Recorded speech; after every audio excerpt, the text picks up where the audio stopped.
I droni arrivano alla Mostra del Cinema di Venezia e lo fanno da protagonisti con un cortometraggio Droni by Art girato grazie a questi strumenti assemblati e pilotati tramite smartphone dagli studenti dell'Ipsia Galilei di Castelfranco. Mini droni che hanno permesso ai ragazzi e ai loro insegnanti di entrare nei luoghi d'arte più importanti del nostro territorio, in piccoli spazi altrimenti difficili da raggiungere e riprendere. Che di solito inaccessibili o poco frequentati dai giovani, nuovi nativi digitali, e con questo sistema siamo riusciti a coinvolgere loro e anche tutti i loro compagni che poi attraverso i social hanno condiviso queste loro esperienze. Nel video, che sarà proiettato il secondo giorno della mostra, il 3 settembre, nella prestigiosa cornice dell'Hotel Excelsior, si farà un viaggio all'interno dei musei più importanti della nostra regione e non solo, dalla mostra sull'avanguardia russa a Villa Manin di Passariano del Friuli alla Biennale Internazionale d'Arte di Venezia, dal Museo Archeologico Nazionale di Venezia all'Orto Botanico di Padova, un progetto condiviso dagli istituti superiori della Castellana con un obiettivo comune. Avvicinare i nostri studenti quanto più possibile al mondo dell'arte e della cultura,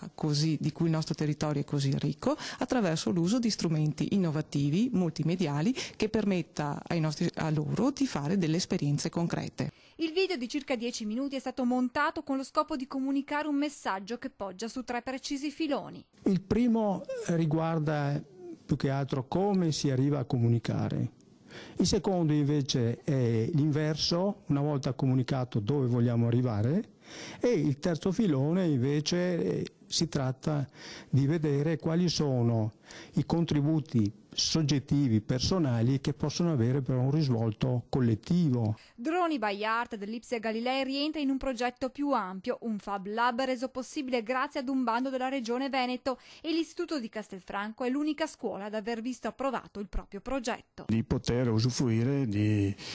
tecnologie digitali innovative, quindi diciamo, questo progetto Droni by Art è una punta di diamante che però è all'interno di questo progetto molto più ampio.